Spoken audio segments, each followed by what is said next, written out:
So, for those of you who were not here yesterday, I would like to present Susan Woodward. She's a professor of political science at the Graduate Center of the City University of New York. As some of you may know, the City or University of New York is a place where, senior scholars are usually, very well-established scholars are usually invited. And Susan is one of those who are honored by this offer, and she is undoubtedly bringing a lot of prestige as well as teaching experience and research experience to that program. Susan is a specialist on the Balkans, first and foremost in her previous life of sorts. I mean, intellectually speaking, in the 1990s she wrote two big books, or published rather two big books. I suspect she wrote them earlier, as usually happens on Yugoslavia. One was called Balkan Tragedy, Chaos and Dissolution After the Cold War. It was written at a time when Professor Woodward was at the Brookings Institution, and it attracted a lot of attention at that time and later. And as I mentioned yesterday, at my college, we probably have 7-8 copies of that book because professors assign it for various courses in international relations, courses on nationalism, courses on political economy and nationalism, and all kinds of things. The other book, which is less well generally known, was called Socialist Unemployment, the Political Economy of Yugoslavia, 1945 to 1990.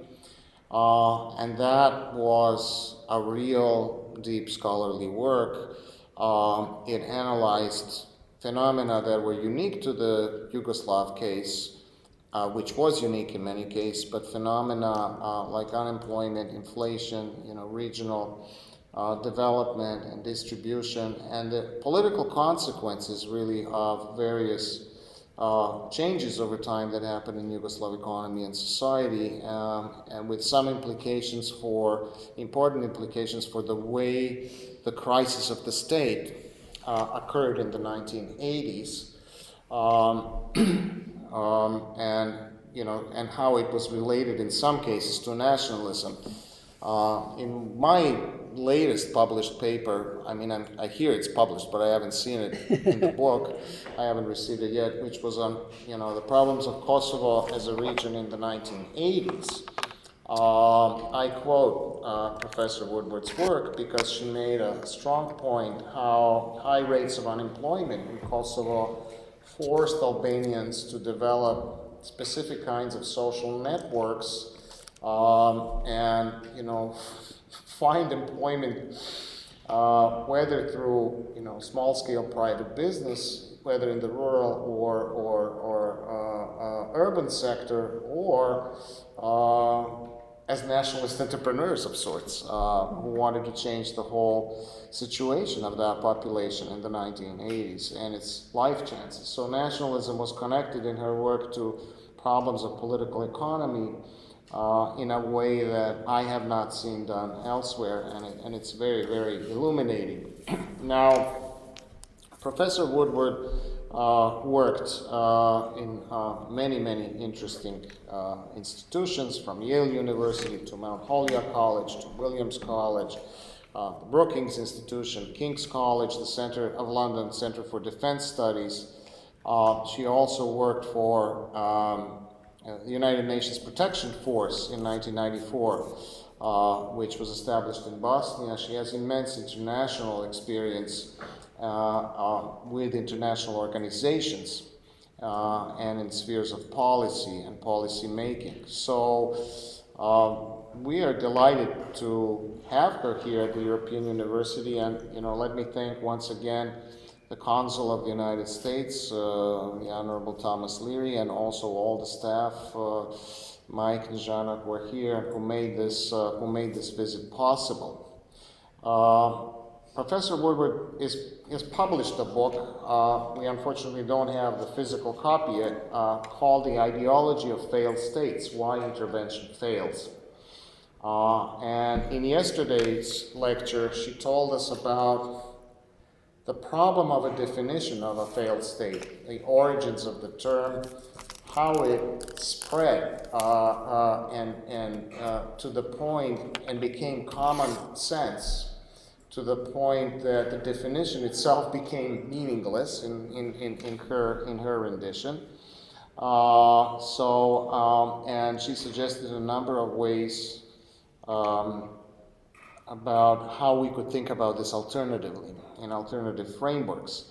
And I'm a sociologist, so for me it was very revealing that ideology can also exist in the international order and not just in separate societies, as we sociologists usually think of it, or separate social systems.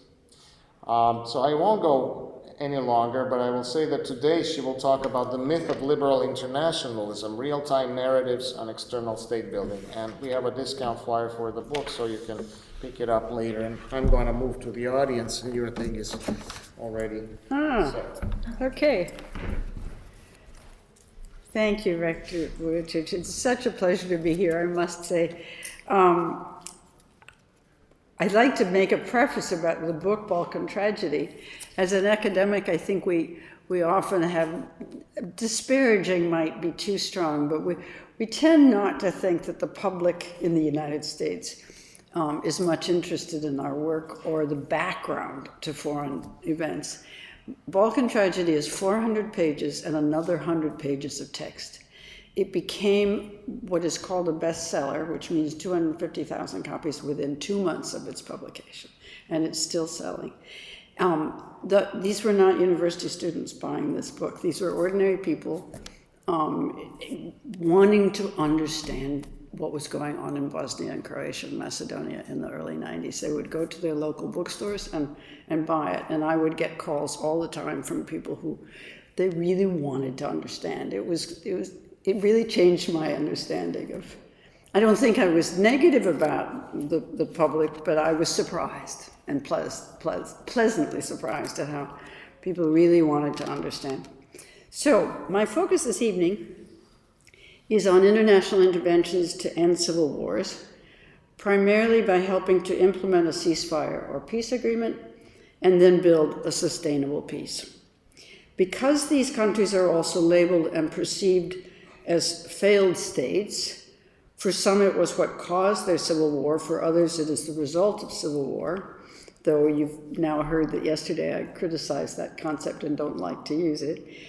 These interventions, however, because they're perceived as failed states, these interventions aim at what these actors call state building. If you were here for my talk yesterday, you will know how much I criticize the concept, as I just said. But this does not change the perception of outsiders about the cause of the problem and the goals these actors articulate to bring a definitive end to that country's civil war.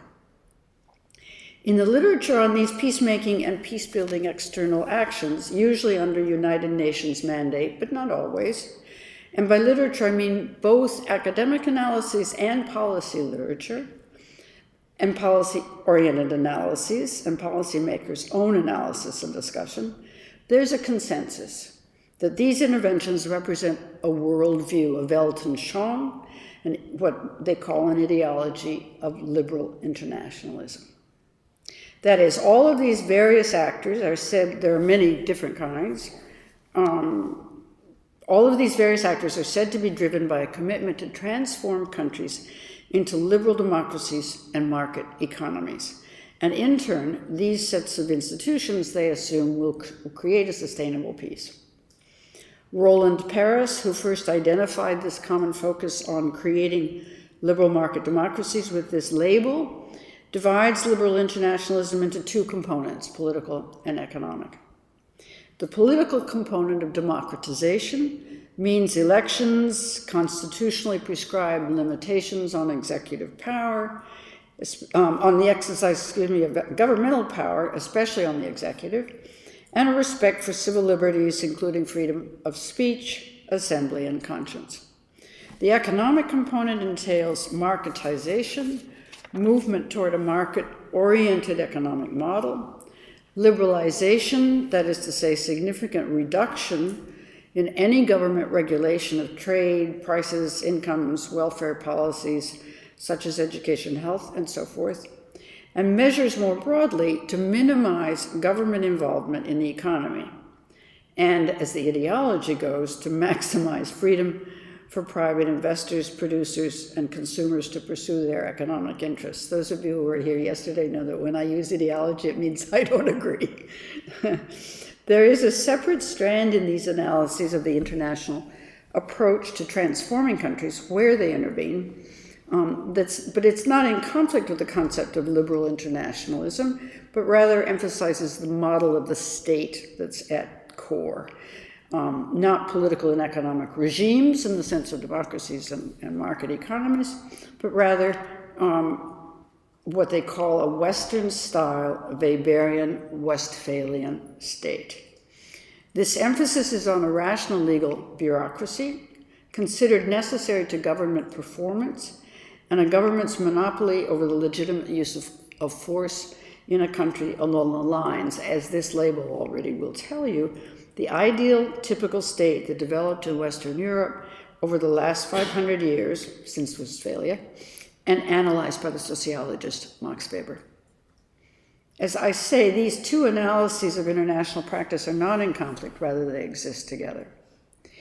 Oliver Richmond summarizes the goal as to liberalize, modernize, marketize, develop, democratize, and apply Western models of democracy. Charbonneau Tajbakhsh, reflecting on Richmond's arguments and his own analysis of the situation in Afghanistan, states this succinctly as, and I quote, state building through liberalization, unquote.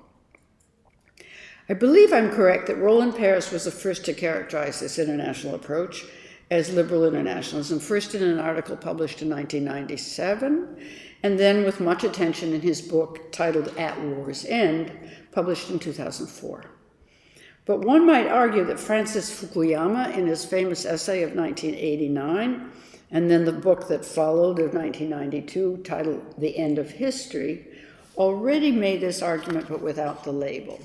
For him, Fukuyama, the collapse of the Soviet Union meant a victory for the liberal order created by the United States after World War II, and for, to quote him, liberal democracy as the final form of human governance, unquote.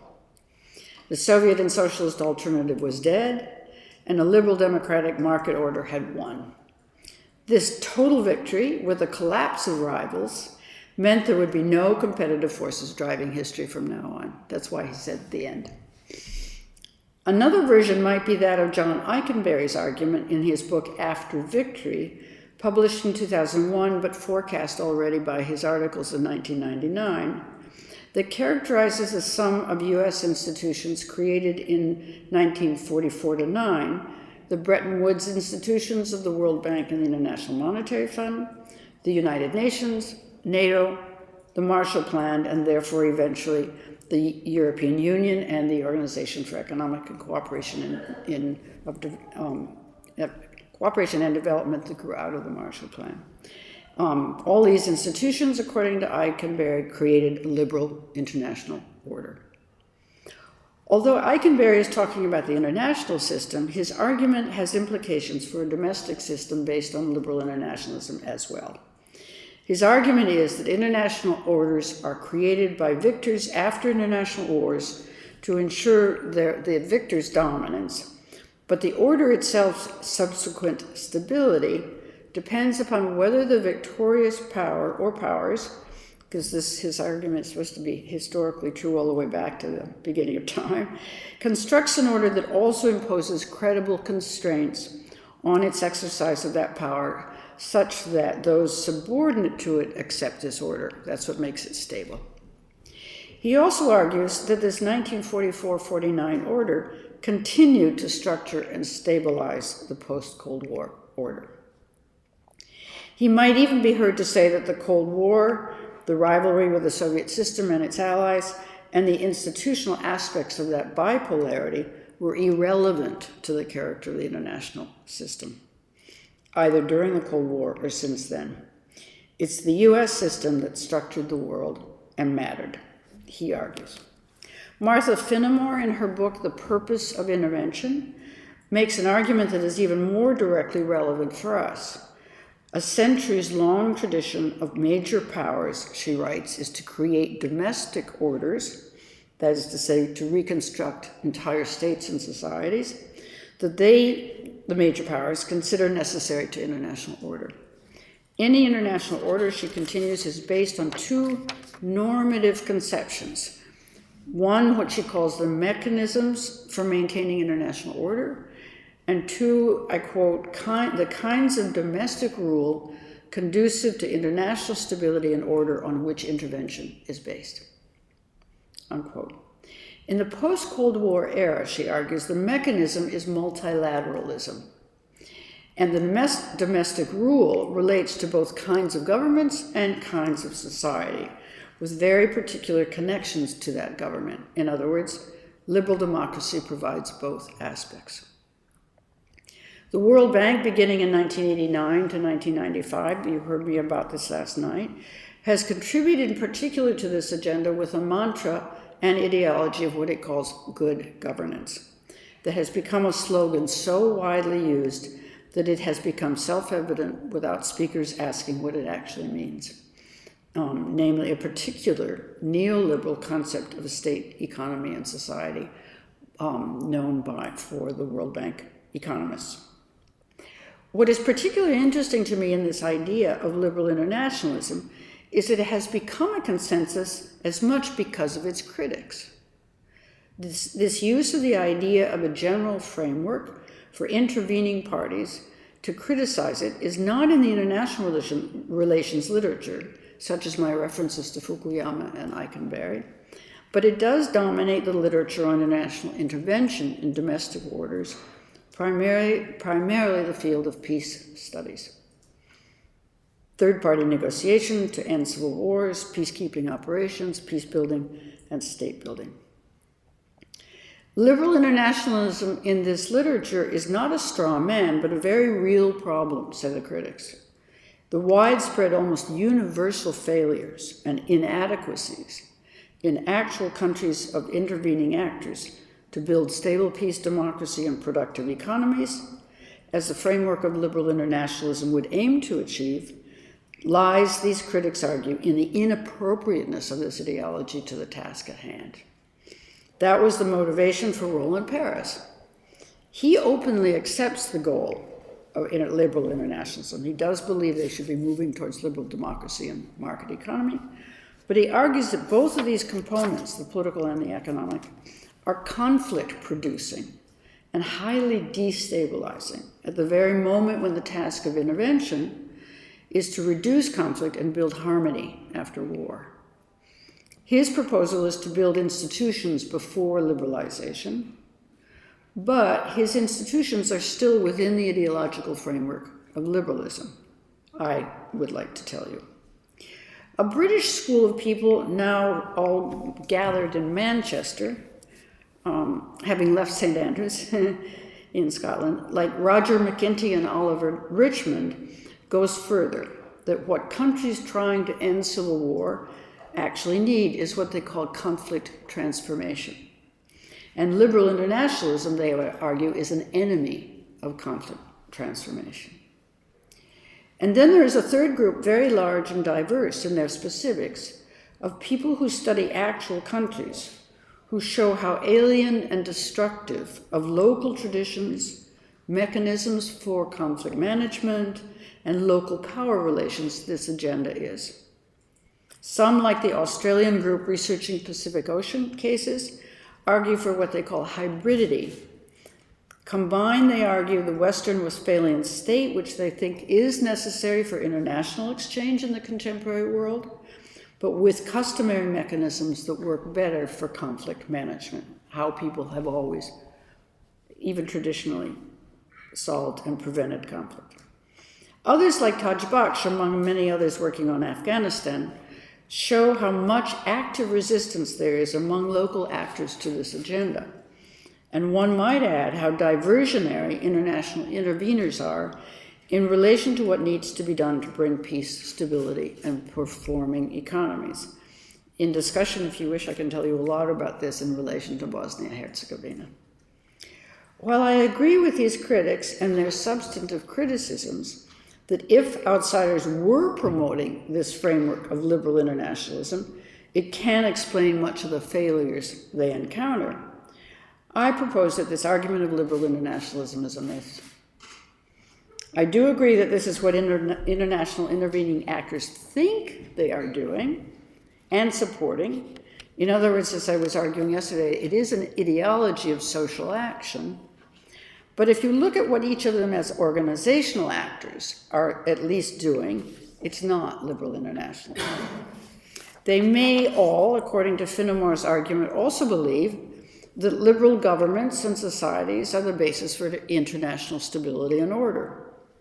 And some may even be aware of and cite the theory of a democratic peace, which those of you who are international relations scholars will know, that is because democracies don't go to war against each other, and therefore it's peace at the international system. That's the theory that Michael Doyle based on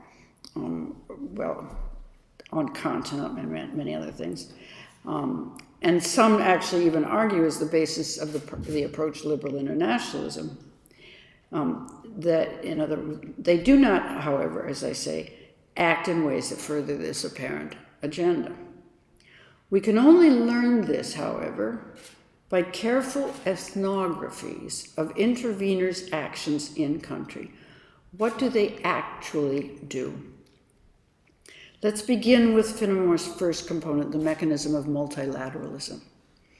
It is true that most peace-building, state-building interventions are legitimized by a United Nations Security Council resolution, and thus as mandates are multilateral.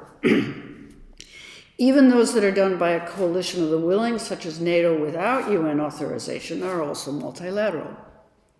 But on the ground, each actor is working within her specific organization and its own mandate and standard operating procedures. Research on peace operations and the United Nations in general has bemoaned a lack of coordination among these actors since the mid-1990s. UN missions introduced a concept of what are called integrated missions in the mid-aughts, but in practice, this just means that low-level staffers in each UN agency and program that are deployed in a UN mission attend a regular meeting, say weekly or monthly, but no actual coordination takes place. In fact, the very fact that they're the lower level staffers that are sent tells you what their bosses think about the idea of integrated missions. Indeed, more commonplace is interagency rivalries. For example, even in humanitarian operations where you would think that rivalry shouldn't happen, the fight over who will be given the lead agency role in the mission is intense. Peacekeeping troops are given separate rules of engagement by their own country and report directly to their home country, not to the UN mission and its commander.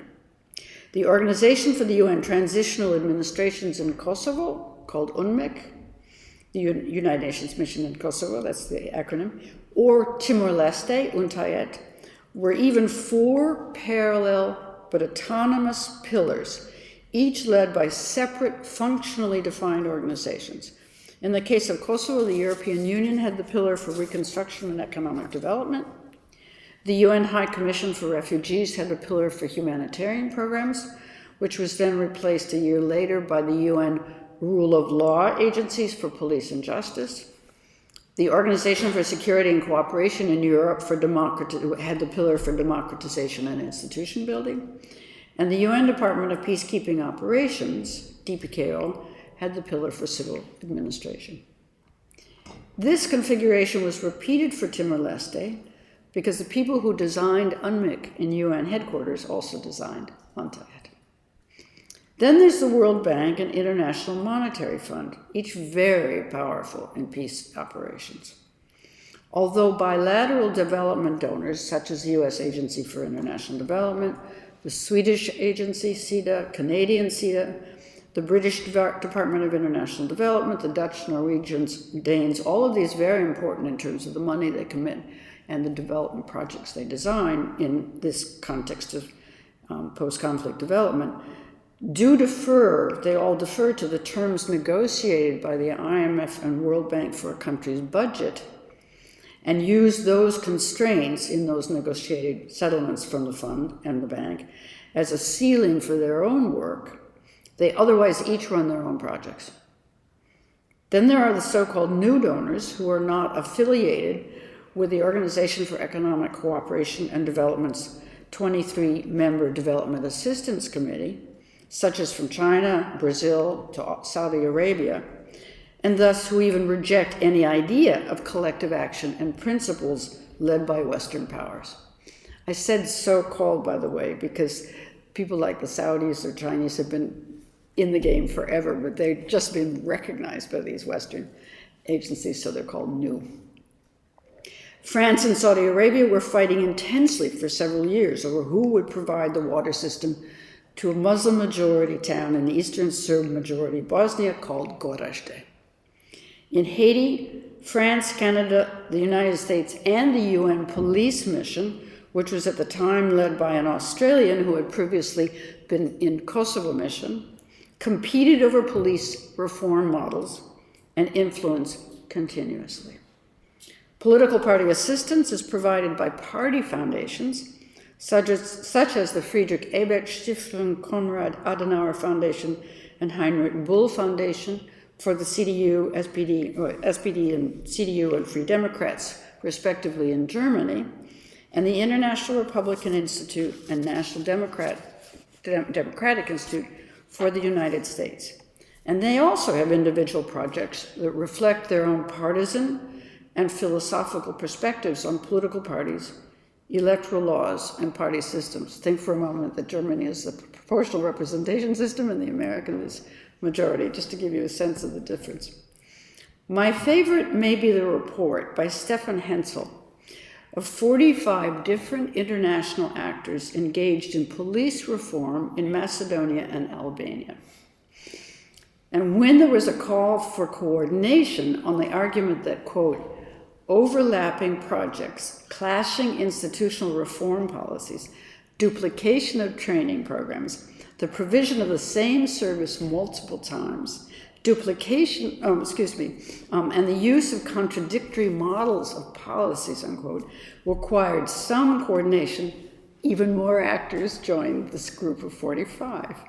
At first, there was the EU police mission, the Italian Interforza mission, programs from the OSCE, the Organization for Security and Cooperation in Europe, the US ICITAC from the Department of Justice, then from the local delegation of the European Commission, USAID, US Export Control and Related Border Security Assistance Program, the UN Development Program, additional cooperation agreements with Germany, Greece, Europol, Interpol, the Council of Europe, the EU Border Security Agency Frontex, the UN High Commission for Refugees, and the UN Office on Drugs and Crime, NGOs like Germany's Hans Seidel Foundation, the International Organization for Migration, the Southeast European Cooperation Initiative, the Black Sea Economic Cooperation, the Stability Pact for Southeastern Europe, and trilateral arrangements primarily with Greece and Italy.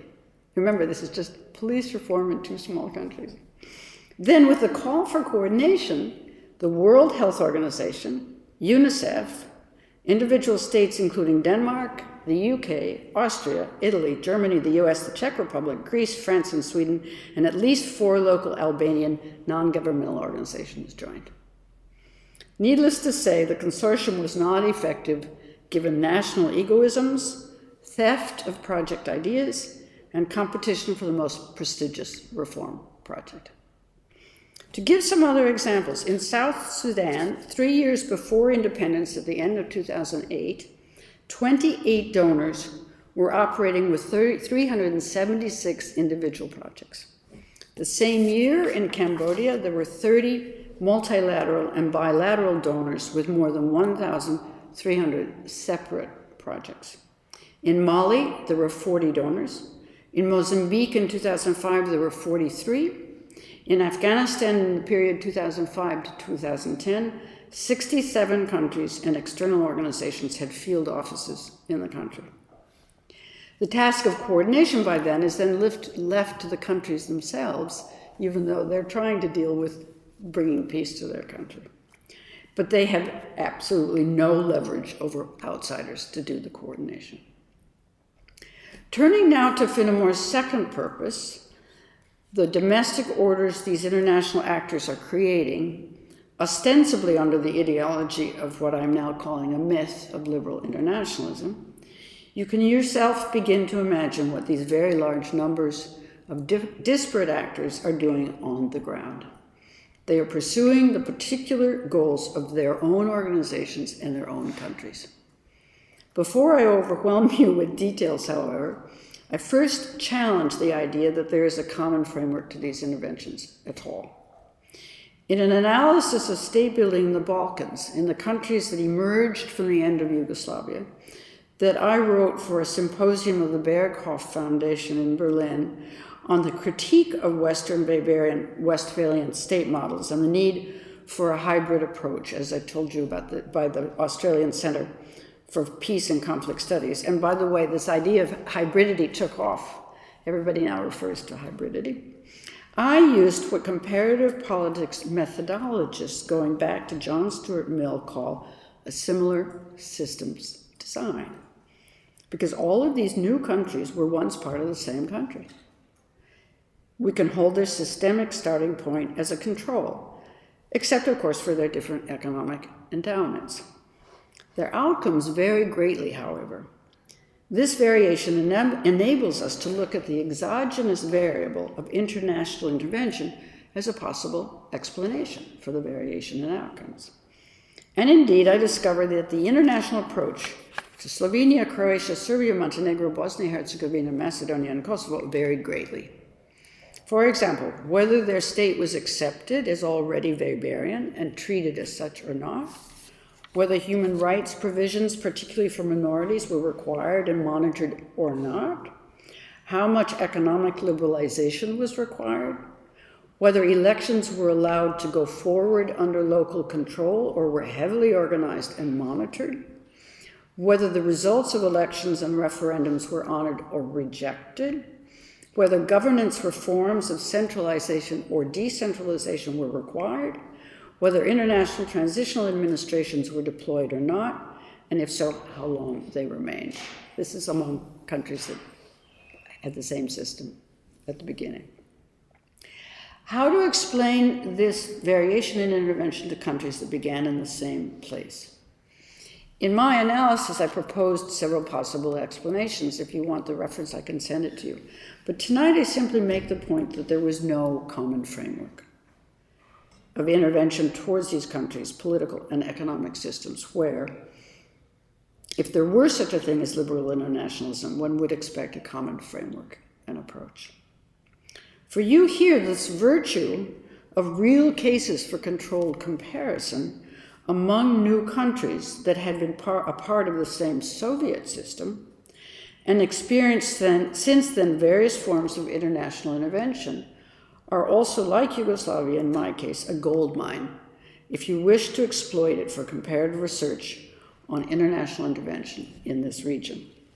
The easiest might be countries in Central Asia, Kyrgyzstan and Tajikistan versus Kazakhstan and Uzbekistan, for example.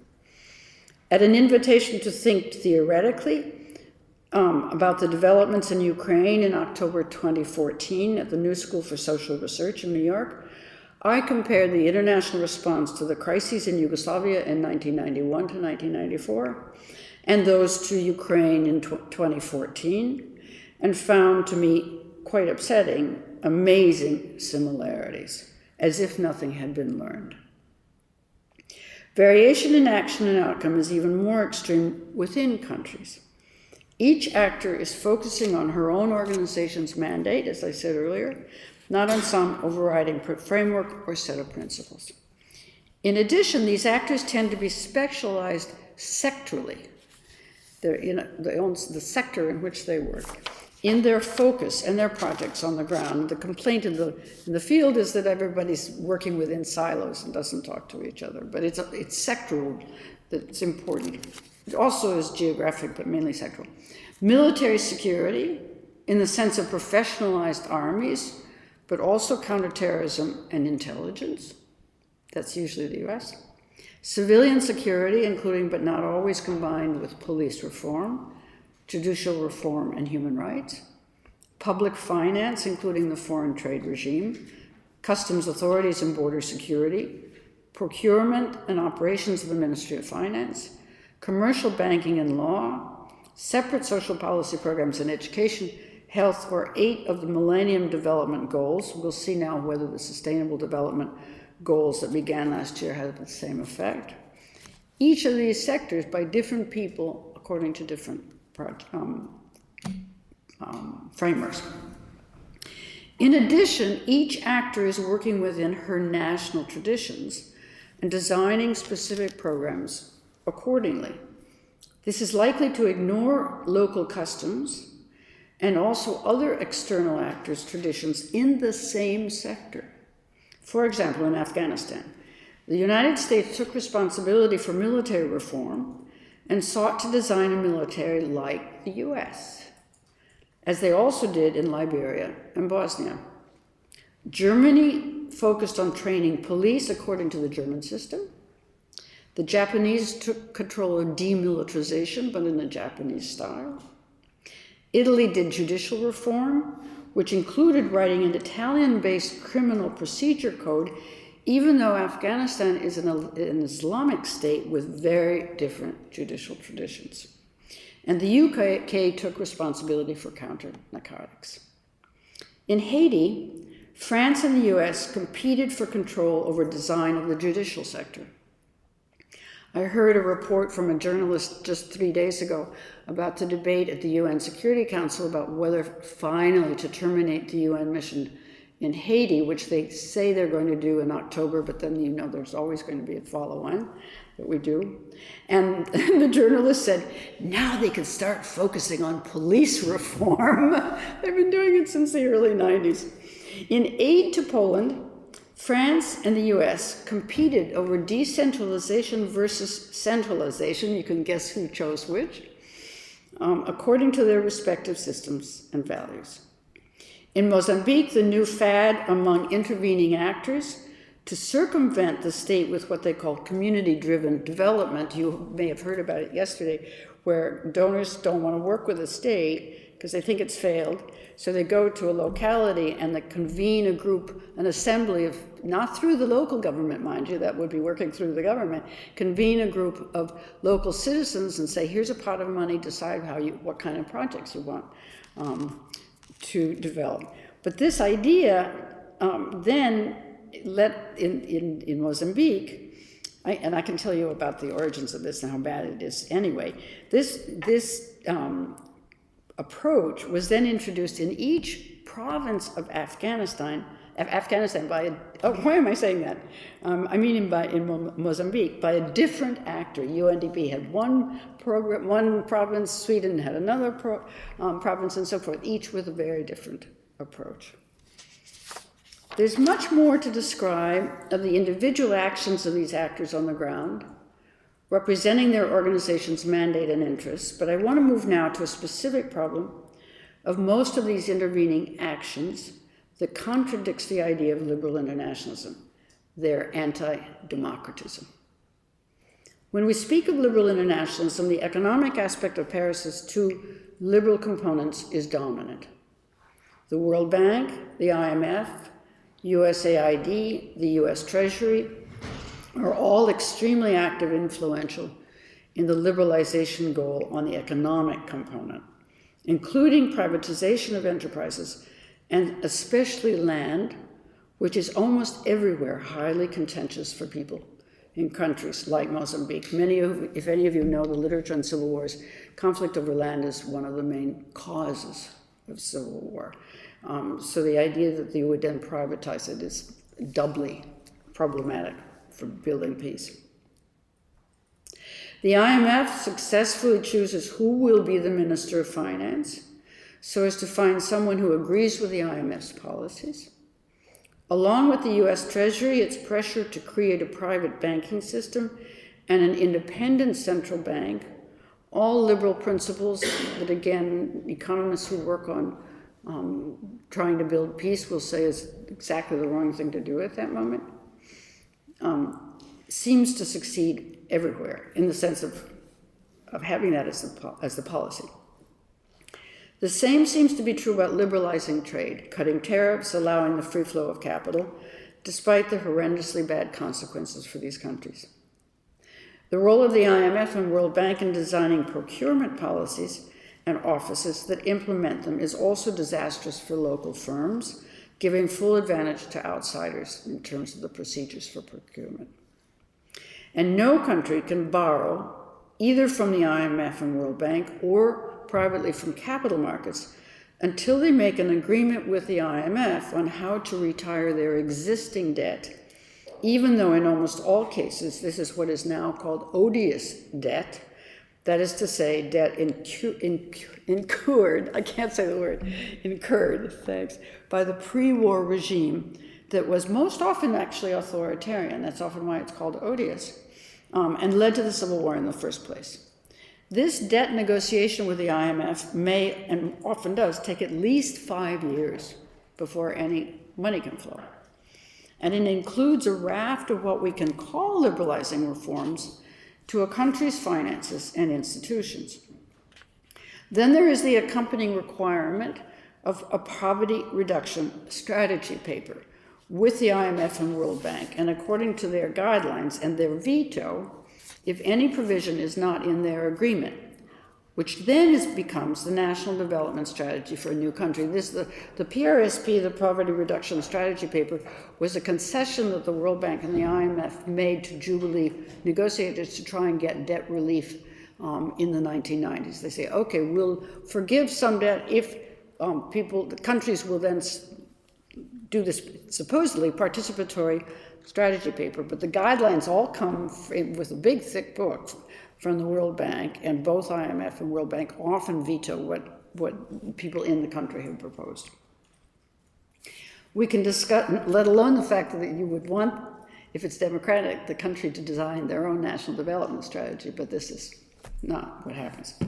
We can discuss why these countries are so vulnerable to these requirements and changes when they are bad for them, and the universally negative consequences of this economically liberal agenda for those conditions of peace building. But what I want to say here is that all of these policies are imposed. If there's any consultation at all, it is behind closed doors in secrecy. Although their rhetoric calls for participation, everyone except a few ministers at best are excluded. And there's lots of studies to show this is not just my assumption. I turn now to Paris's political component, the political consequences and the democratization agenda.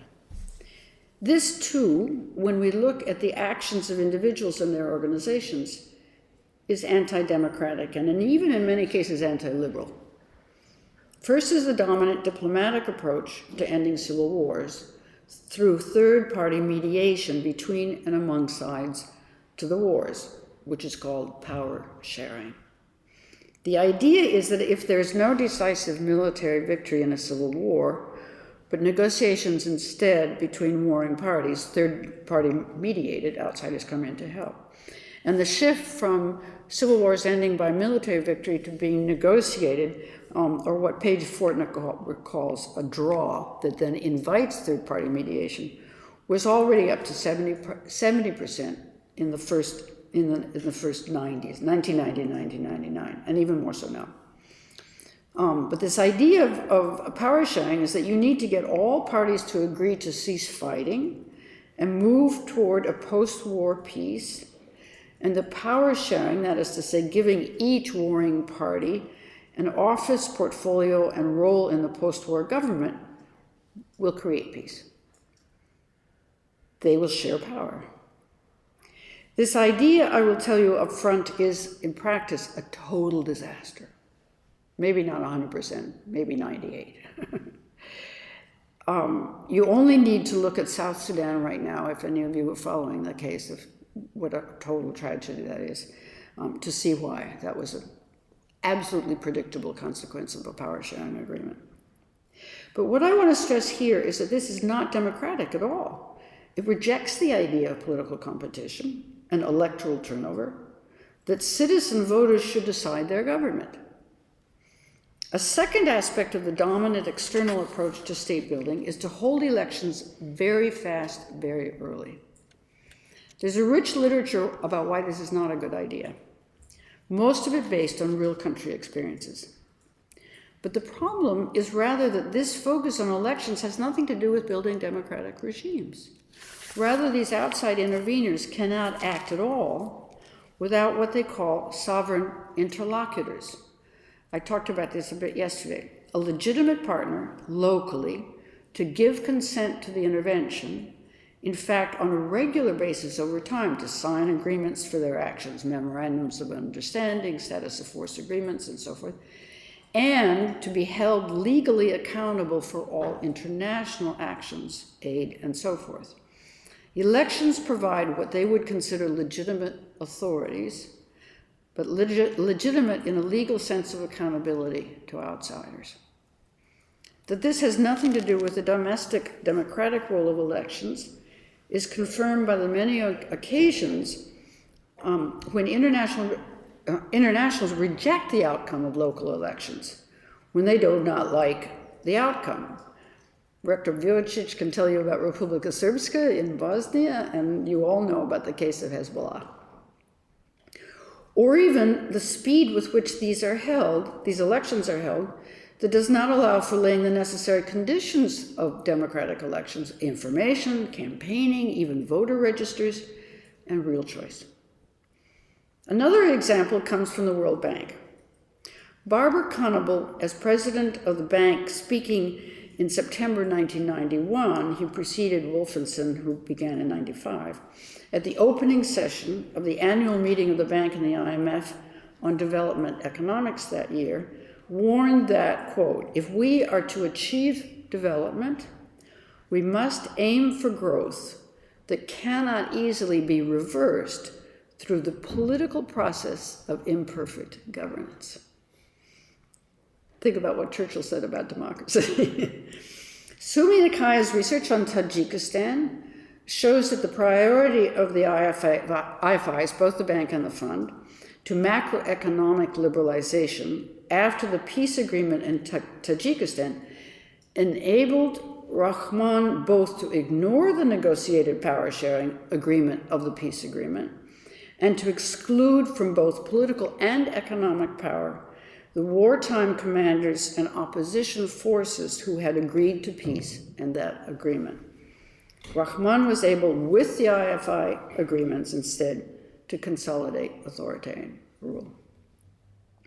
Keeping in mind how important in the first years after civil war are the negotiations with the IMF and the World Bank, such as over debt and the structure of the state, the IFIs, the IMF, and World Bank also insist, as I mentioned, on negotiating agreements in secret, behind closed doors, and with the executive branch only, such as the Minister of Finance alone. Other intervening actors, too, insist that speed, making decisions, matters more than open debate, coalition formation, and national dialogues, what we normally would call democratic procedures and politics. 3 examples from East Timor, Haiti, and Liberia are particularly striking to me, keeping in mind this is immediately after the end of a civil war and what is needed. In Timor-Leste, an early leader of the independence struggle, who then entered the first post-war government and became Minister of Finance, Emilia Pires, describes what she thought they needed once they had won the goal of a 24-year struggle for independence. And what she said, I quote her, to know where we are going. That next step was what she would call nation building. Not state building, but first nation building. She planned a survey of the entire country that she called Vision 2020, but the donors, led by the World Bank and the United States, insisted that they had to have a national development plan first, and fast, so that a donors conference could be held and pledges received. If she wanted their money to finance the budget in the first 3 years, she could not have this survey and national dialogue about a vision where Timorese wanted to go. I can detail more what Emilio Perez tried to do and was prevented from doing in the discussion, but here's a civil society activist, Gutierrano Nicolau S. Neves, of the Timor-Leste civil society organization, Lau Hamatuk. And I quote, "Our nationalist spirit, which was very high during the resistance," that's against Indonesia, of course, "has been eroded by the nation-building process because of lack of participation.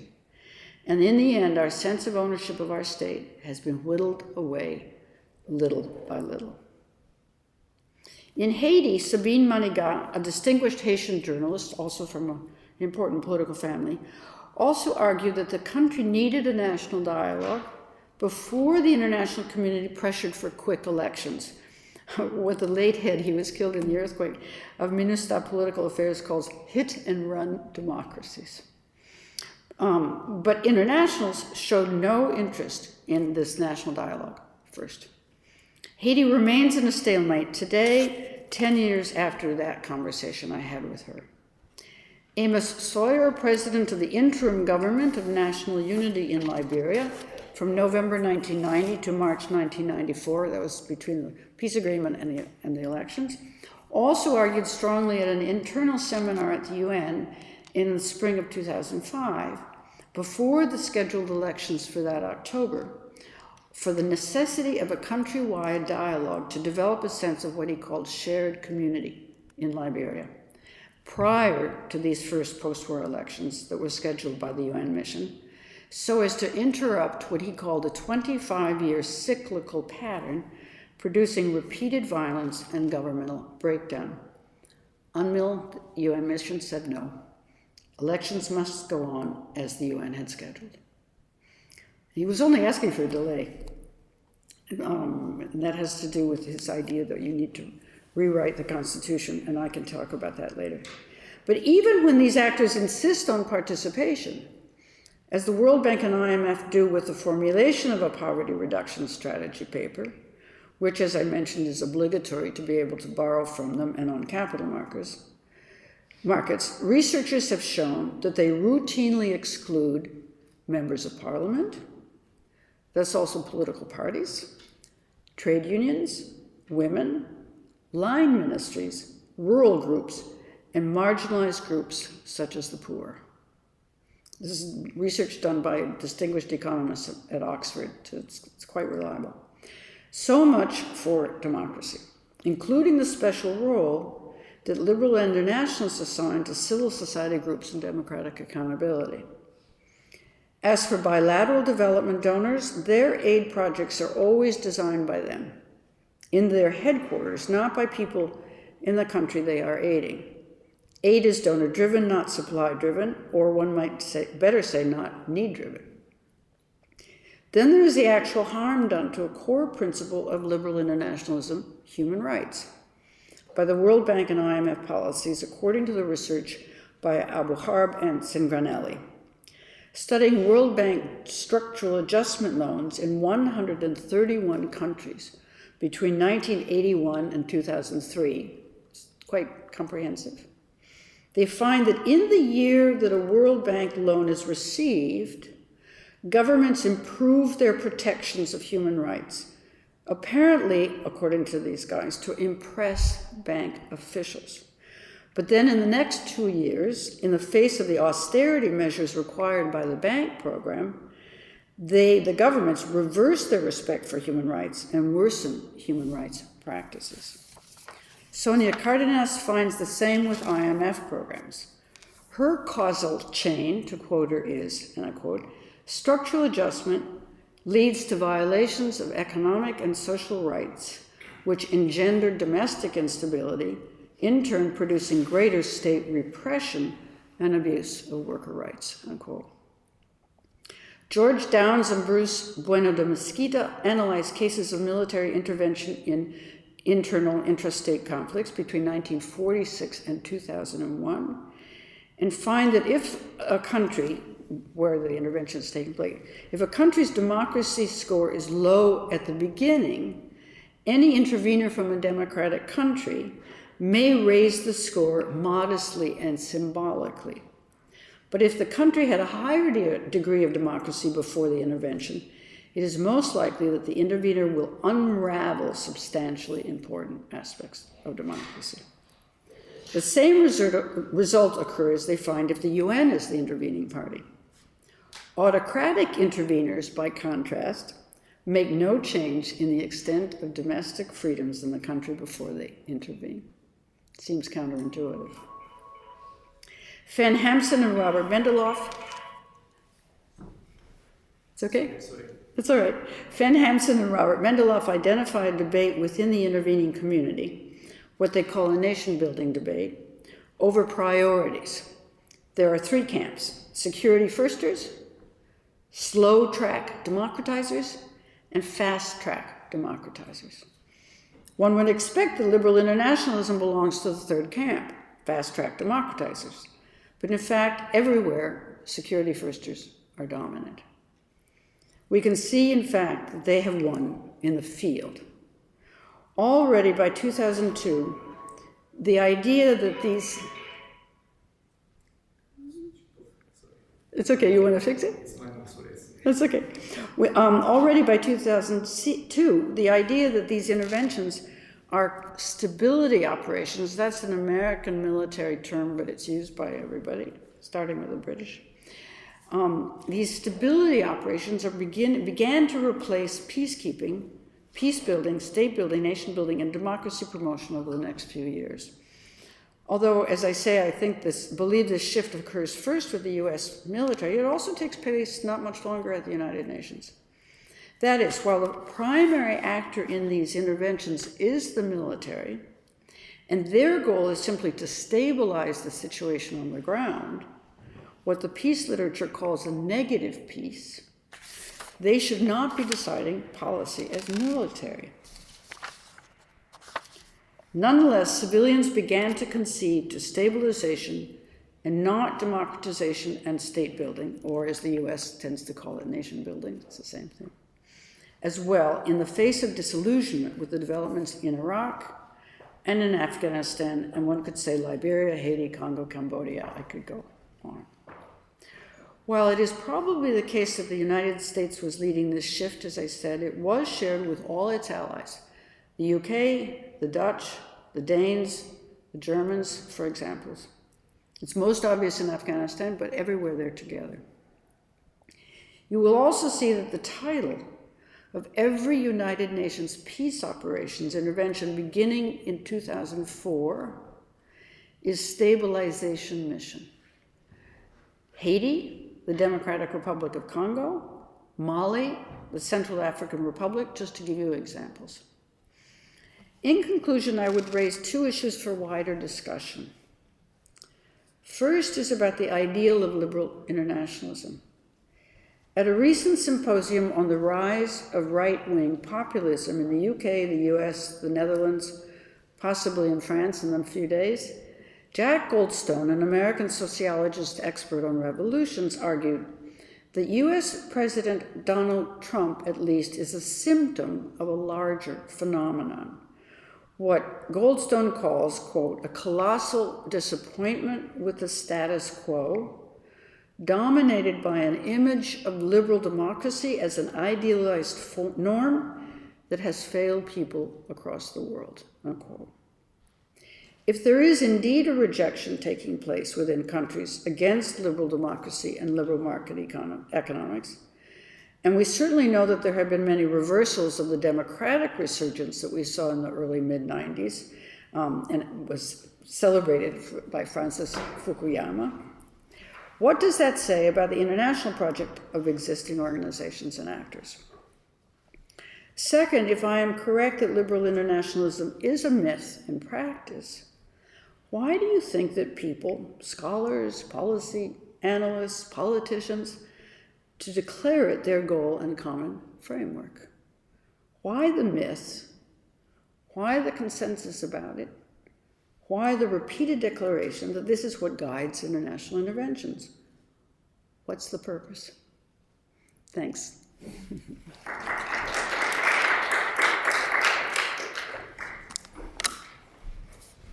Of course, thank you very much for a very interesting second lecture, and we'll of course take any questions from the audience at this point. Jack. A question that may not apply to every case, but do you think that partition is ever a sustainable solution? No. To the basic law? The reason I say no is there's a lot of research on this. It was most famously discussed, as you may remember, by Kaufman, and several people were from Nicholas Zambandis to my friend in India, whose name I'm forgetting right now, who looked at large-scale quantitative analysis. And it always, well, it may in some cases be a stopgap for a while, but conflict resumes. The reason I ask is actually over the Christmas period, I was reading an excellent book by Roman Fanning called The Fatal Path, which talks about the partition of Ireland and sort of why that policy was pursued. I just wondered, what you may add to the sort of contemporary context of different cases, I suppose.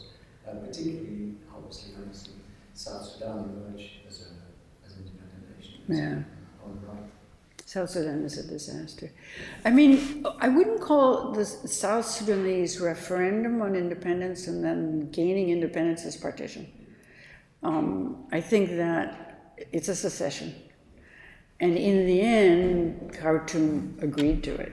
Though, of course, as you know, there are places like Abyei that are indisputable on the border. Bangladesh, many people consider a partition. But that was a secession as well. And the division between Pakistan and Bangladesh took 23 years of negotiating various things. And I wouldn't call Bangladesh stable. I mean, they've just executed someone who was the leader of one of the movements at the time of the secession. It will be very interesting to see what happens in Bosnia and Herzegovina, because the Kaufman article was in fact about Bosnia, and in the mid-90s, and to be fair to Kaufman, he's saying, well, I don't believe in partition as a preventive measure. I say, at a certain point, if a civil war has become ethnicized, whether it was or not, then maybe it's safer to accept partition. But Sambanis' research shows that it always leads to more instability. Can you think of other cases? The Irish case is really very interesting. I mean, the Irish case springs to mind simply because obviously Martin McGuinness passed away recently, and we've seen as well the essential collapse of the power sharing agreement there that led to fresh elections. And so the idea is that we're still dealing with this 100 years later. The problem was localized. In the sense that it was, the ethnic division, and political divisions were, and religious divisions were sort of localized within the republic itself. So it became more stable, but it certainly hasn't solved. No. It's interesting to speculate about what the effect of Brexit, the Britain leaving it, on the Northern Ireland conflict, because Wales, Scotland, and Northern Ireland all voted to remain. And they're all now talking about whether they should remain within the EU and leave the UK. So it's hard to think about the scenarios of what would happen to the internal conflict in Ulster, but... The point that's discussed at length is the question of the reinstitution of a hard border between Northern Ireland and the Republic, because at the moment the UK and Ireland has a common travel area and flow very freely between the two. The idea of putting a hard border in place with actual border checks and posts is something that causes disquiet. I haven't heard Jerry Adams about this, but I'm sure he's been saying things. Have you? Because he's now in the Irish Dale, not... Of course. I can't think of any quotes offhand. But actually, if I may add a follow-up question, which is kind of, the first question is kind of leading me towards that. The success of the power sharing agreement for for 20 years, from 1997 through to, just before its more recent collapse, particularly more recently, was attributed to a great extent to the individual personalities of Keith Paisley and Martin McGuinness and their willingness to actually, having been former very hard lines on both sides, they can come together and kind of bring their followers with them. A lot of the obituaries of Martin praised the fact that actually Jerry Adams wouldn't have been able to bring the hard lines into the tent if McGuinness hadn't been there. And so my follow-up question was, how important are individuals? If we talk about conflict resolution and peacebuilding, and we talk about, in general, this needs to be done, and this is done, but it's done wrong, blah, blah, blah. How much of a game changer can a couple of individuals in the right place at the right time? I think it would be impossible to say. How could you know? It would be a totally counterfactual analysis to say what if under other circumstances. What I can say is that two different ways. One is that at least in a power sharing agreement, it's a negotiated agreement, and therefore the outsiders are the ones in control of what happens. They're doing the so-called third-party mediators are doing the negotiating, bringing people to this table, or shuttle diplomacy in the case of the efforts between Kosovo and Belgrade. And their emphasis is always on leaders. This thing that I talked about yesterday and mentioned briefly today, their need for sovereign interlocutors to give the appearance of consent, to sign agreements, be legally held accountable. And rather than what I think democratic participation is much more stable, even in that early stage. But it has to be democratic in the sense of civilian. And those cases, Mozambique is a good example where it certainly in the first years was very much a success. Those cases where the idea of peace builders, that the first task is to transform militaries into political parties and get them participating in elections, does seem to have a lot of worth to it. It has to go further. What's been going on in Mozambique the last couple of years shows that that's not sufficient, because now Dhlakama has, well, we can go on about Mozambique, but it's short term. But the other thing, I have a very dear colleague, a political scientist in Sri Lanka, civil society activist, head of the University Association of Professors throughout the country. And he said at a conference panel, this was in Mozambique, about building peace. He said on a panel with a colleague of his and ours from Palestine. But he said this before the military, when they were still hoping to get a negotiated settlement with the Tamil Tigers. So it was before the military decided to go for the military option and destroy the LTTE.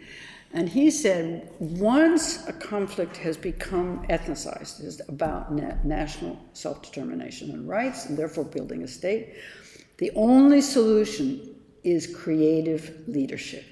How they can then, leaders will then agree to redefine the conflict. But otherwise, so I can imagine ways that one could begin to say, let's take cases, some sample, look at where you get a Martin McGuinness. Are they creative in the appeal that they make? Because I agree with you, all of the obituary discussion when he died, just last week, right, 10 days ago, we're giving him far more credit than Ian Paisley, including Paisley's son, right?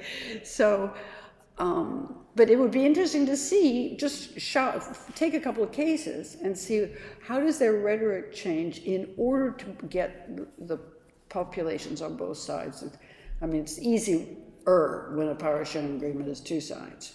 I mean, it's just South Sudan was treated as two sides, but it never was two-sided.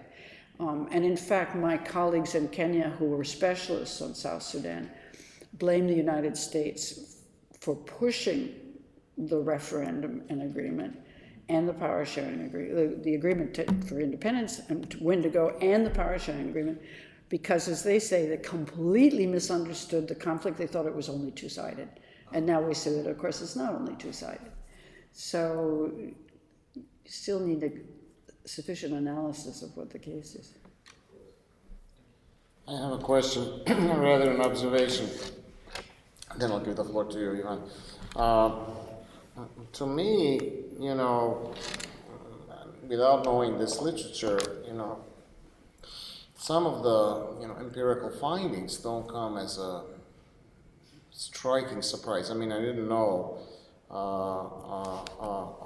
about the lack of coordination to such an extent and about the number of organizations and so on. And this is a very simple example, you know, Kosovo 10 years after independence, Yeah. On the day of its independence, you know, didn't have electricity. So I said to myself, what happened in these 10 years when, you know, Kosovo was taken out of sovereign Serbia, so to speak, you know, put under international protection, and why are they able to supply electricity? I mean, it is a problem that Comrade Tito could have solved in 1 hour. You know, he would just import electricity from somewhere if there wasn't enough. Or he would just say, comrades, either there will be electricity or you're all going to be dead the day after tomorrow. And, you know, it strikes me that, you know, there is a limit that you didn't, you know, talk about in your talk, and I'm sure you're very well aware of it. International actors just don't have the same kind of stake in these places as the locals. I mean, they're the people who are going to come there, collect a huge salary from Brussels, you know, usually in the case of Kosovo, you know, do what they can do within, and, you know, satisfied with their reports, the controlling agencies, and then they're going to walk away, you know, and what happens to the locals is more or less, you know, it's not a matter of indifference, but, you know, they don't have a high stake, which makes me think that, you know, there's a huge mistake. I mean, when we define these things, especially as nation building, because you know, state building more or less one could accept as a project, though probably not realized in the way you talked about. But it's definitely not nation building. That's something that has to happen more from below than from above. It has to happen. And in many of these problems, the problem is state building. In fact, you know, so if 70% of the Afghan police force is illiterate, you know, what are we talking about, right? I mean, what kind of state building can happen? And that brings me to a topic that, you know, is very old, and I just reminded myself of it because I quoted Huntington in my strategic retreat to my faculty. Huntington always used to say, you know, elections are not the most important things in these places. The most important thing in these places is how to create authority, right? How to create institutions that work and how to create legitimate authority and sovereign authority. And you know, I think one of the problems with this liberal, sorry for the long treatise, but I'm trying to formulate my question. One of the problems with this liberal internationalism is that it makes a cult out of elections and out of procedures. Now, we had one student here who was working on Central Asia, and she was applying for a fellowship. And I asked her the question, why are the Soviets more successful in Afghanistan than us? And she said, what do you mean? Well, I said, you know, until we intervened seriously in a military way, they controlled the cities. They transformed whatever was there to transform education. They ran a one-party government. And, you know, the guerrillas were in the mountains hiding away from Soviet helicopters. Whereas we gave elections and so on. I said, the difference to me is, and I'm speaking now as a sociologist, the Soviets disempower the men, and we try to empower the women. And empowering the women doesn't work because the tribal chieftain is going to tell them how to vote. So elections are meaningless, or their father, or their uncle, or anybody else. But they actually castrated politically the men in Central Asia. So, you know, can liberal internationalist intervention be successful under those conditions on any terms, not just the terms that you critically dissected here? So that's one question. And, you know, the other one that is kind of frivolous, but that has been resurrected by Ferguson and others, you know, was the British Empire better in managing these things with very small resources, but a very committed elite. And one of the things they sold in all these countries was, you know, the idea of becoming British, of becoming a British gentleman. I mean, that's what they sold, not just a policy, they sold a social role and a way of life. And international organizations can't sell that to the locals. They cannot create homogeneous elites on the basis of, you know, imperial role models like the British one. So, you know, isn't it the case that under any circumstances almost, even if we imagine a better, you know, much better and more efficient arrangement, this project will face enormous difficulty. Yeah. But see, that's part of what I was talking about yesterday and the origins of the concept of failed states. It was, and you were the ones who referred to Jowett's notion of chaos, and I'm saying, you know, it wasn't really chaos. Right. Except in a few places it was creating fear, but it did create enormous pressure because of the atrocities, because of the violence, because of the freedom to act once there was no Soviet veto in the Security Council, even though actually, of course, the US used the veto more often, but the fact that the veto is no longer an obstacle to the UN acting, you began to get enormous pressure from publics to act. So I agree with you that the actors themselves don't seem to have much, I wouldn't say stake, I would say interest, except for their salaries and their good jobs.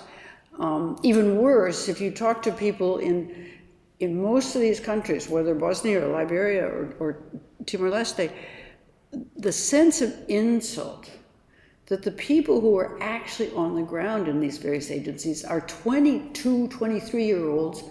Maybe they have an MA, they don't know anything about the task that they're supposed to be implementing, but they've got this huge salary, right? And they go from one country to another. It's a kind of foreign tourism. There's a lot of literature criticizing that. So it's even worse at that level, willingness not to take it seriously by the people who send in staff. But I'm not sure we can ever pull back from what happened in the 1990s in terms of pressure to intervene. Now, mind you, what I was ending my talk with is this move away from democracy, not away from market economies. World Bank and IMF are still too strong. But the move away from democracy towards just let's have a negative peace, let's keep it on stable. But that's done by a military operation that has no way of leaving. So that's also not stable in its own sense. So I agree with you. It's very discouraging, but I'm not quite sure what the solution is. Now, the other thing I would say is I fundamentally disagree with Niall Ferguson, as does every other historian of the British Empire. You know, well, you got to read Mamdani about what kind of despotism. It's dual. But anyway, what the British didn't create people who identified with them quite seriously. They had a group of people within cities who were given civil service training, and they learned how to do those tasks very well. But most of a country, it's the Indian model, but then it's all over Africa, including, he argues, in South Africa, where most of the country is ethnically defined, tribally defined, rural. The tribal authorities are given power. So it is. So it's not that's not success. And as Mamdani says, it also doesn't enable democracy after independence, because then you still have to democratize that traditional system. And finally, on your comments, I'm being quite dispersed, I'm afraid. I don't know why police in Afghanistan have to be literate. I don't either. It's I mean, just that's a figure I saw. Yeah, but I mean, to do one of the things that's been fascinating from the ethnographies in Afghanistan is how successful Taliban courts are in providing justice in the way locals interpret it. And we see it mostly in the South because that's where it's happening. But the stories are really quite impressive because it's not from people who want to give any compliment to the Taliban. They just describe the proceedings. And so I'm saying, what's the role of police? If the role of police is to help find a procedure for justice and enforce it, and justice meaning, who stole my lamb, who stole my land, and so forth. I see. It's another case of this Westphalian Weberian model of a state imposed, whether, as in Haiti, it's the French or the American or the Canadian model. It's all not necessarily appropriate to the conditions. Yeah. Ivan. Thank you for stimulating talk. I was thinking about several my own projects, and this dichotomy of liberalism and democracy is very important thing to understand what happened in Russia. Even without the direct intervention, but with some experts and the advice from, say, IMF and American Harvard, whatever. So this is also important to understand what happened in Russia during this quarter century. Also this, a choice toward the liberal reforms on the in detriment to democracy, democratic development. But I also want to suggest some different frames for your to try to answer your last question about why the choice was made from the Western side, from the American side mostly, into liberal interventionism vis-a-vis democratic development. And if we look at the constructivist ideas of how constructivists shape explain how Americans are shaping their foreign policy, like people, constructivist historians like David Fogelson, for instance. They say the main idea in making the choices in the foreign policy are connecting with two major factors. One factor is attempt to portray, to feel themselves, or for Americans to feel themselves as missionaries who are to put themselves on the high ground vis-a-vis all the recipients, to feel themselves teachers vis-a-vis the pupils.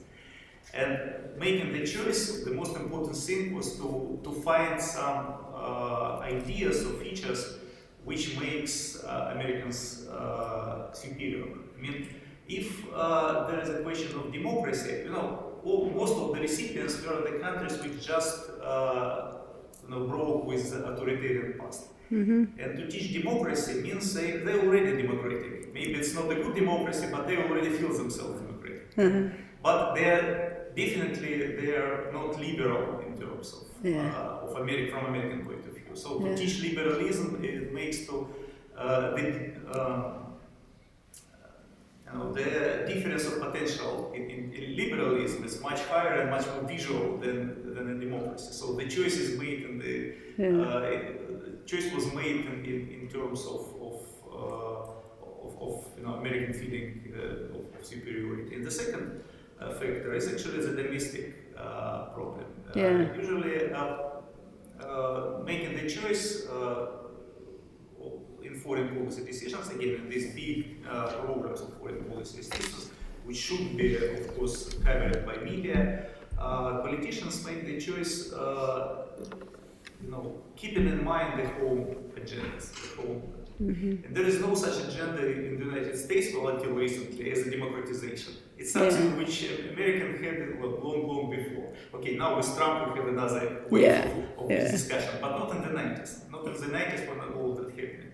I mean, the democratization is not much interesting topic for American public. You cannot, but about new liberal order is something that American public was interested in, something which actually existed as an agenda, as a discussion in America. Yeah. So it was not, it was much more, you know, interesting or important for American public to project this whole debates to another countries. Yeah. So the liberalism was projected, not democracy. And this Yeah. it was a mistake from my point of view. It was Yeah. a big failure for many in the Eastern Europe or in Russia even. Yeah. I cannot say about Afghanistan. You know, I remember it was watching CNN in 2003 or 2002, just before the decision of Intervenors, but it was already discussed. And I remember how American host was discussing, debated how they will liberate Afghan women, and to make the main topic of our intervention should be the liberation of Afghan women. Right. I thought it was totally out of the local context, but it was, of course, it was for American context was very important, but not for a local Central Asian Afghanistan. It's exactly what Rilke just mentioned. Yeah. And that is, again, so the dependence of the foreign policy decision on the home agenda actually was an important factor in this choice to liberalism. Okay, sorry, it was more of a comment. But No, it's okay. No, it's very interesting, and it's a source of a lot of discussion we can have. I mean, part of if you look at someone like Roland Paris, this idea of liberalism, democracy, saving the world goes back to Woodrow Wilson. So it's not just this idea that seeing themselves as missionaries. They weren't really at that point, but it was, and that probably combines the sense of mission with the domestic. You know, he was trying to persuade people that we could enter World War I. So I have to think about, Justin Vase has a wonderful Adelphi paper about this missionary spirit, especially in the language of H.W. Bush. No, George W. Bush, the second one, yeah. But they campaigned, both he and Conde Bryce, completely against this, so that maybe would support you more on finding some kind of justification. But see, that doesn't explain to me why so many other countries have the same thing. I mean, almost all of Western Europe. The Norwegians, the Swedes, the Danes, the Dutch. Roland Paris is Canadian. You know, so the British. So I don't know about how much domestic. Now, certainly in cases where the intervention begins with Americans, like in Iraq or Afghanistan, even if it forms a coalition of the willing, but still the others have to buy into it in some way. And they seem to buy into it in a substantive idea about what they're trying to accomplish.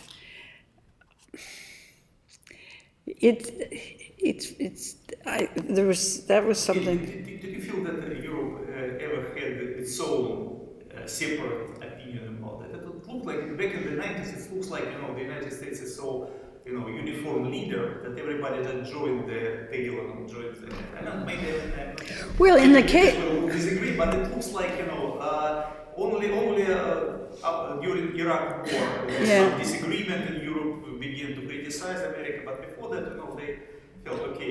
The United States are triumphant after the Cold War, triumphant country, and actually they did this agenda setting worldwide. And Europe just followed in the 90s, and I know more about the pressures for intervention in various parts of former Yugoslavia, Croatia, Bosnia, eventually Kosovo.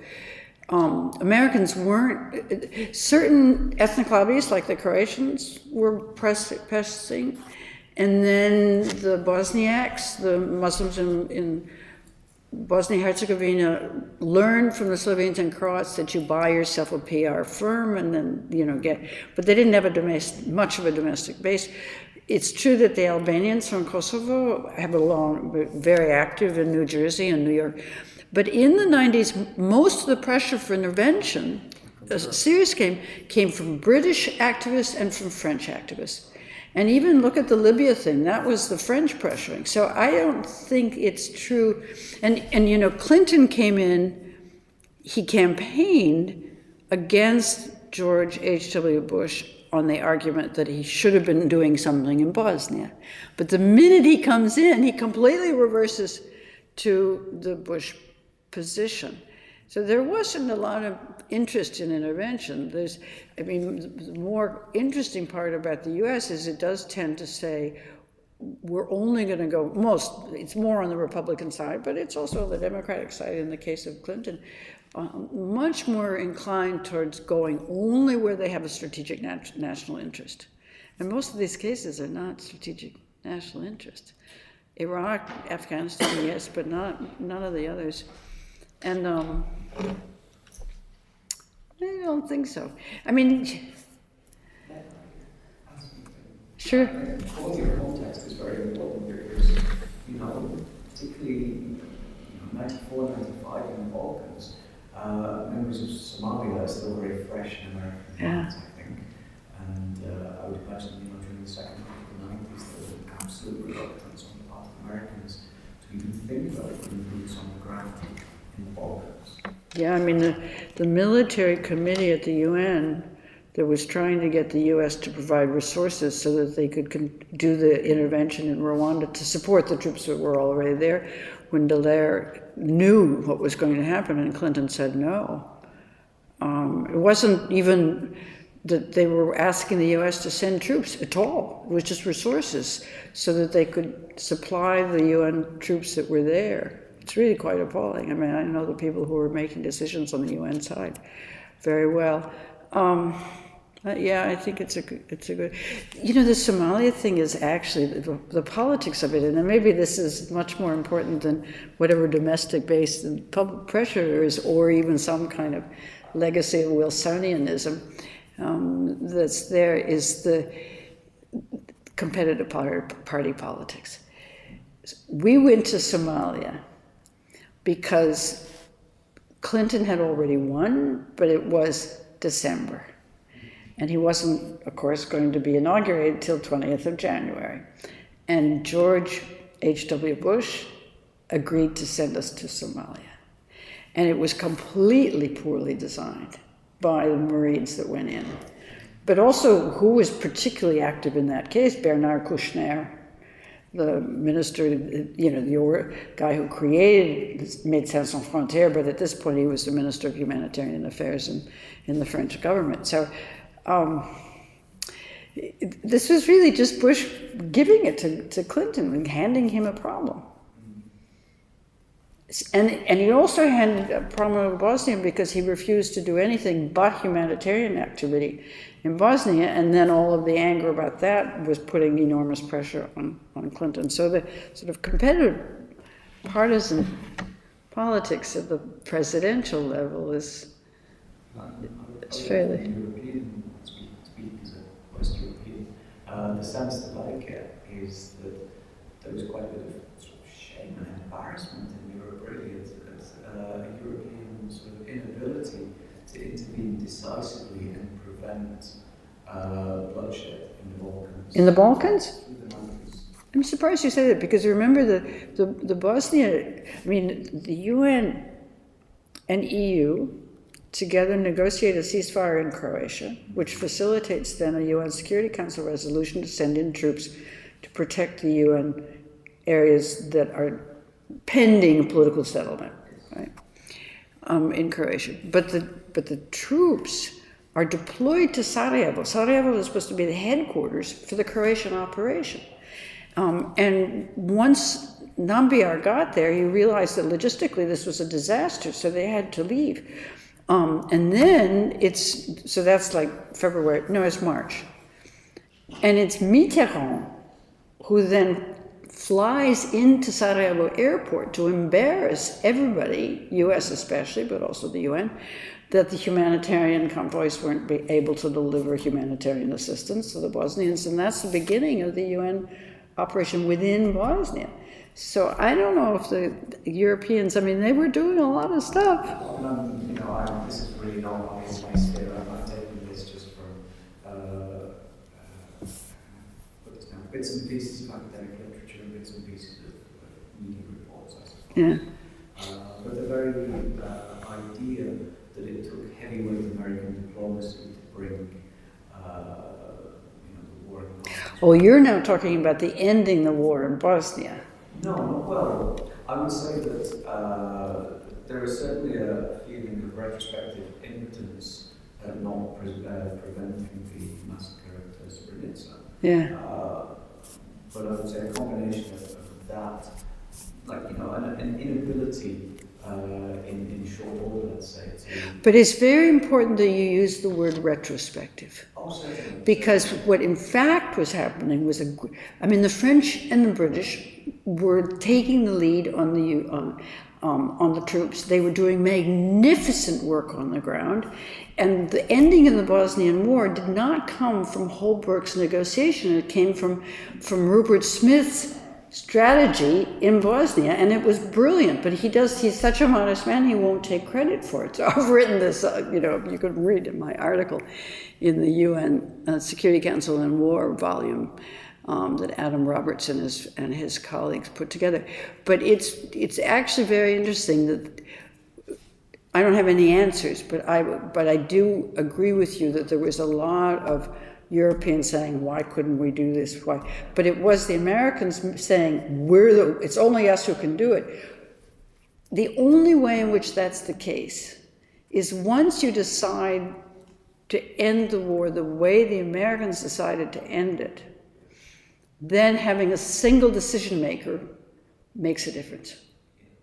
But it's not because the Europeans weren't already solving the problem before Holbrooke decides to go in and mess things up just the way he did in Cyprus and Macedonia. Yeah.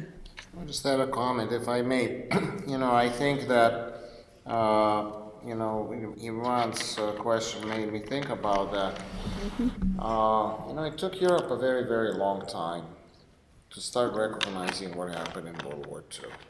And it actually really happened in the 1980s, maybe 90s.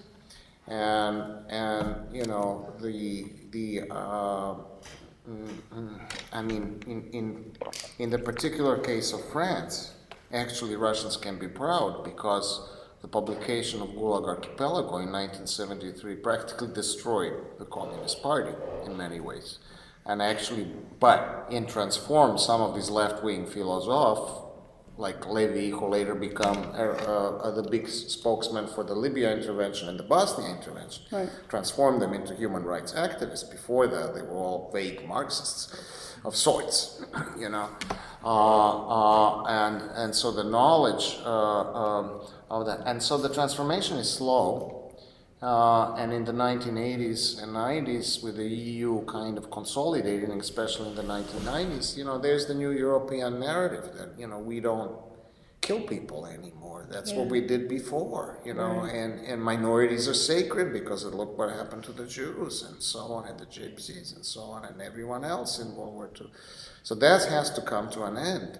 And everywhere, and in fact, there was a huge discrepancy between that West European narrative that emerged and what the East Europeans were going through, which was creating nations and states after empire, the Soviet Empire in this case. I mean, if you want to call it an empire, I'm not sure about that, but the Soviet order, international order. And so, the two narratives, clashed completely on that front. Because for one set of actors, minority rights were sacred, and for another set of actors, the majority had to assert its sovereignty and independence, and minority rights were okay as long as, we get to decide our future. Because there was a period of nation building, not just in Yugoslavia among select nations, but also among the Poles and Czechs and Slovaks and Hungarians and everyone else. Mm-hmm. So, that's one possible reason for why the Europeans, one of the reasons why the Europeans, I think, initially, took the moral initiative. And another one was that they wanted to have democratic peace on the continent. Yeah. Because that was their vision of the new Europe. So there is an American missionary zeal, but empirically in this particular case, maybe it wasn't decisive until much, much later, and then it wasn't that missionary, as you point out. It was really a kind of a practical solution to a problem that kept showing up on the president's desk every other day. Yeah. And affecting local elections and Yeah. directly, yeah. Yeah. Yeah. There's There's somebody a in the back. question there. I'd like to return to your discussion of conflict resolution and your kind of dismissal of institutional solutions and power sharing.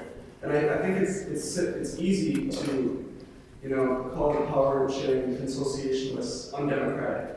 But I think there's a certain realism to these types of institutional structures. And with ethno-confessionalism is recognized, grand coalition and mutual veto institutions that, yes, are not bringing liberal democratic values to the fore, but are trying to maintain stakes in the game to minorities under pressure in circumstances when the alternative could be extended prolonged conflict, I think deserves not outcasting it as a solution, because institutions are made and changed by individuals and corporate groups. Yeah, And so to say that institutional solutions are simply undemocratic and not worth the time or effort, yeah, I think is a bit unfair to the consociationalist literature studying from Leipart, et cetera. yeah. I think that I must have said something I don't know what I said that suggests that I'm against institutional solutions, or not at all. The only time I talked about institutions in the way I think about them was criticizing Roland Paris's idea of institutions before liberalization, because he still thinks liberal democracy and market economies should be the goal.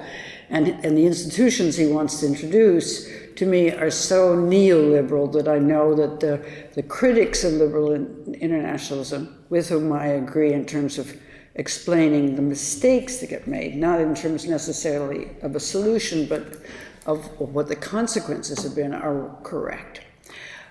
On power sharing, Leipart wrote the original consociational democracy book on the Netherlands at a time when the toiling system had disintegrated because of urbanization. He was describing something that no longer existed. He said then in the subsequent work that the best example of it working in the way you're talking about is Lebanon. Well, I'm sorry, that's not true. Within not very long after he wrote that, it breaks into civil war, and we've been there ever since.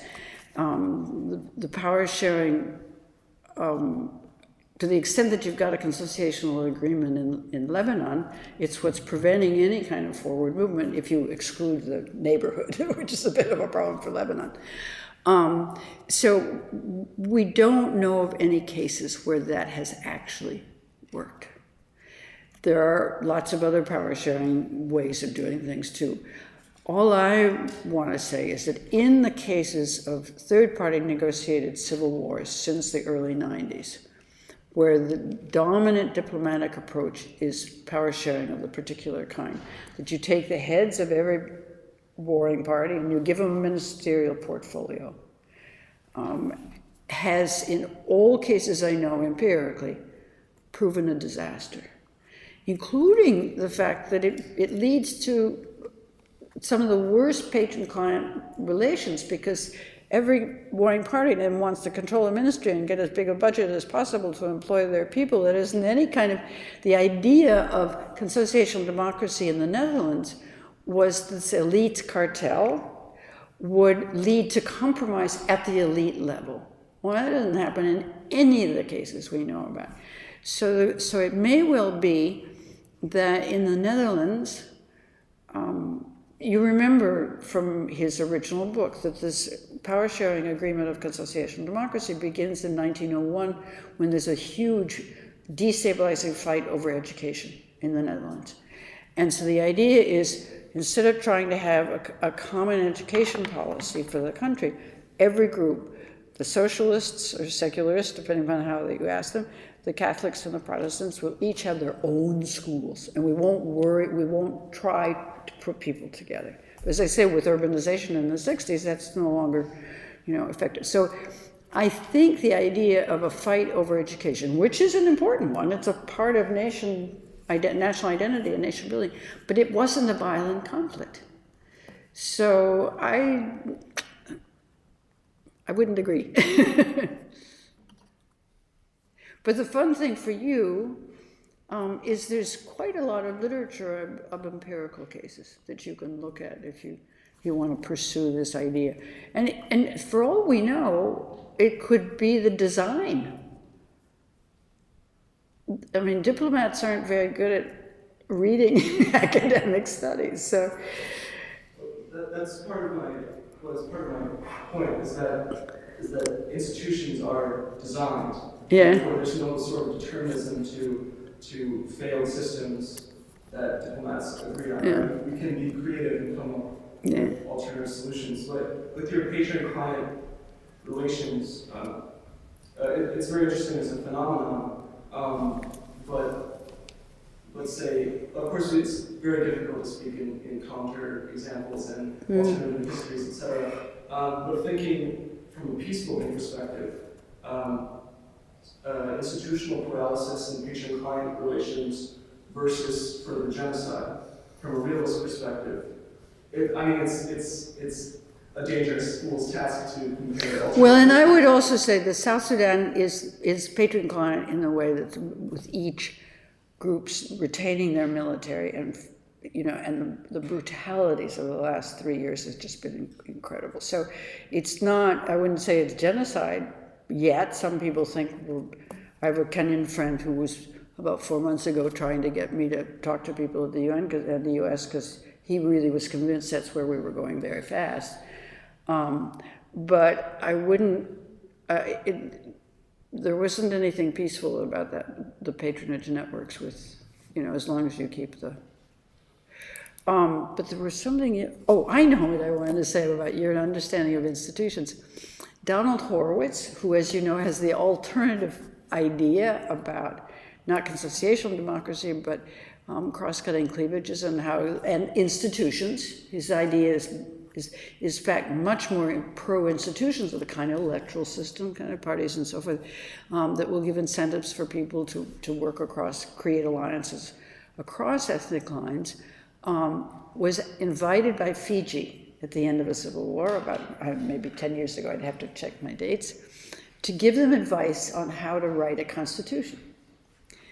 The article he writes about that experience, which was devastating for him because he failed at what he had hoped to do, constitutional engineering and oxymoron, because he said once he got there, and anything that the parliament would discuss, all the political interests would come in and everybody would debate. This is what this one wanted, this one wanted. The idea that you could give them a design that would be independent of politics is the oxymoron. It's a very interesting conversation, but just to respond to that, then to say constitutional engineering is undemocratic seems like an oxymoron because the process of constitution making is a channel for political vectors. And if there's constitutional making, if there's a process, absolutely. But a power-sharing agreement imposed by outsiders is not a constitution process. Yeah. Did you want to? I think, okay, one more comment. Very brief thing. To go back to something you said earlier about the point that external actors have a somewhat limited commitment when they go into people. So maybe a good illustration, I suppose, something symbolic, that would be the ending of the film No Man's Land. Yeah. Have you seen it? The Boston film, No Yeah, I Man's have, Land, but it's where- so long ago that I remember the ending. Yeah. So all predicated on, two men opposing sides find themselves in a trench in the middle of no man's land. Right. And then in the trenches there's a third man who's been left with a landmine underneath his chest, laid on the ground, right? And so you get, international intervention coming in, and the press are involved. There's all kind of caricatures of everything that's going on. And the way, if I remember correctly, the way the film ends is that they just say, there's nothing we can do here, so we're going to leave and pretend that we achieved something. And it's kind of okay, but Oh yeah, the Serbian and the Muslim end up shooting each other in front of UN troops, and realizing that they can't do anything for the man who's sitting on a landmine, and any movement will, resulted in an explosion essentially, and they don't have, I forgot, they don't have the equipment, or they don't have the people, or they don't have the expertise, or they just leave him lying. Yes. On this landmine, and inevitably he is going to explode. And so all the actors that were supposed to be saved by the international intervention actually end up dead. Yeah, that's an optimistic ending. Here's some flyers for the book if you just want to see what it's about briefly. And thank you very much, Susan. It was great. Thank you all for very interesting discussion. Yeah.